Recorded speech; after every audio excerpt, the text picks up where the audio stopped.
No time, no tools, big expectations. How do you transform school culture without derailing the train? Answer: little wins that bring big changes. The flywheel effect: harnessing the power of momentum to create a school culture that celebrates change and drives itself.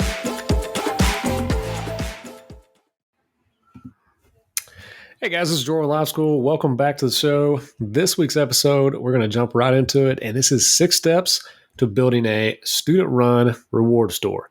So the idea here is, you know what a reward store is, and you know it can be a major component of your school's behavior system.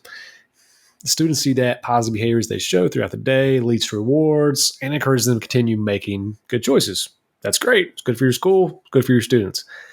But for the staff, running a store can eventually become very time consuming and can cause some problems.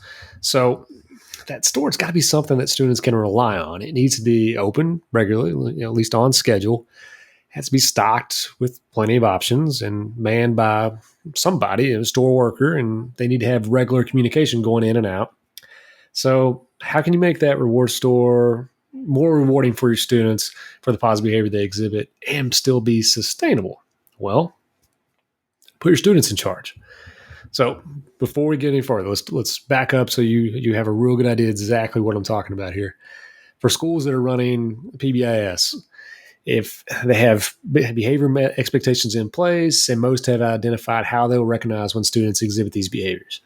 They've created a rubric, and if you haven't created a rubric, we can help you out at Live School. But many schools create their own school currency. They create their own token economy, and they hand that out to students in some form or fashion. And then students use that currency to redeem rewards from the store. A PBIS or reward store provides a real-world connection for the school and students with currency. That's a positive for sure. And those students have the opportunity to purchase rewards and make real-life decisions such as, should they use a small amount of money in the bank account for something small and immediate right now? Or should you wait and save up for something bigger, something more exciting, some sort of experience? That's something that they're going to need to know as they get older and as adults. It's big decisions. If they see their friends getting the same little trinkets, is that how they want to spend their money as well?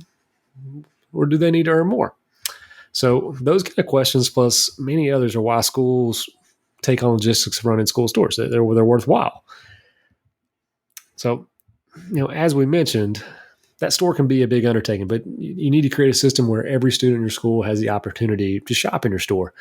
Things you need to figure out. Okay, so here's what you've got to know before you start. When is the store going to be open? How are the students going to shop? When will they receive these purchases? How will students know how much money they have in their bank account? How's your token economy work? How much is each item? How will students know that? Who's going to man the store? And lastly, but not leastly, how are we going to keep up with inventory here?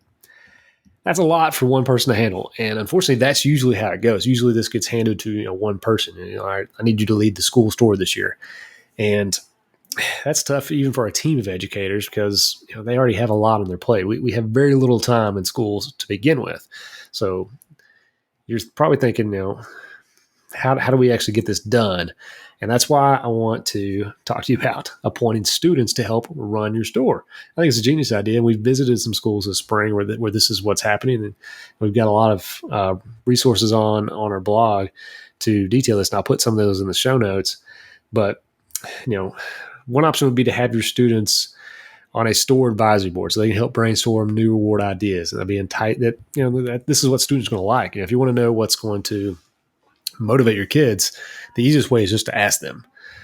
But by allowing them to take ownership in the process, you're helping with buy-in, but also providing leadership opportunities for the students that do participate and that do help out and are putting in some work there. That's really a win-win.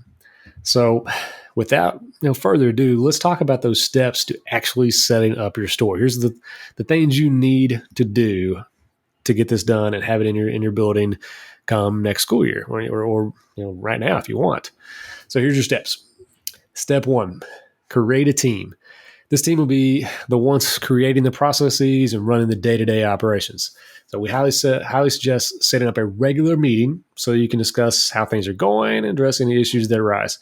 So you're talking like a live school council, or you can use your student council, and you need some sort of representative from faculty to oversee and for them to report to. Step 2, identify the rewards in your store. You can create a menu of rewards. They can be physical, tangible things, or they could be intangible, experiential. You can do both.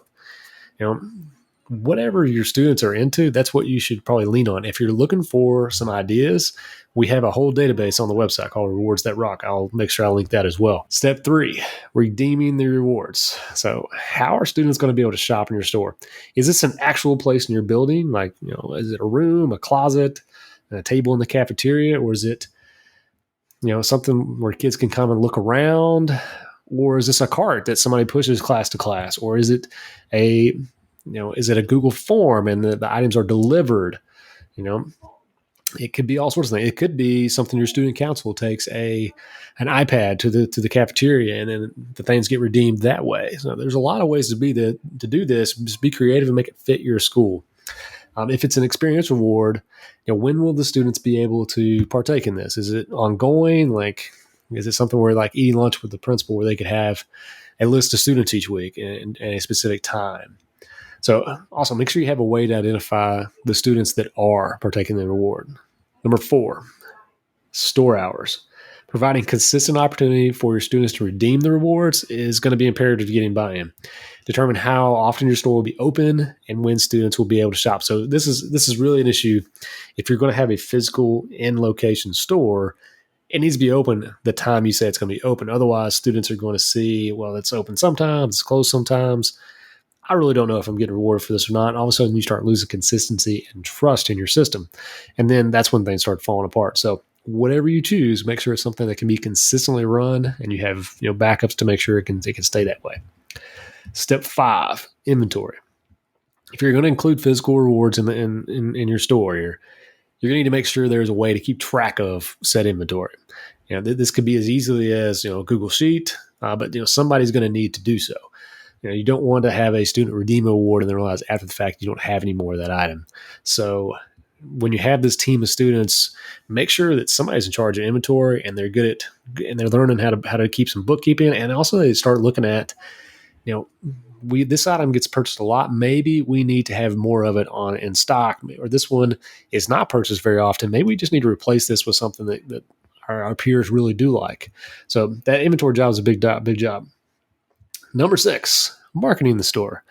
As with any system, it's all about the buy-in. So make sure your students are aware of the rewards you have and when they will have opportunities to redeem them. So use your morning, afternoon announcements to provide those reminders. Be creative. You have the morning news.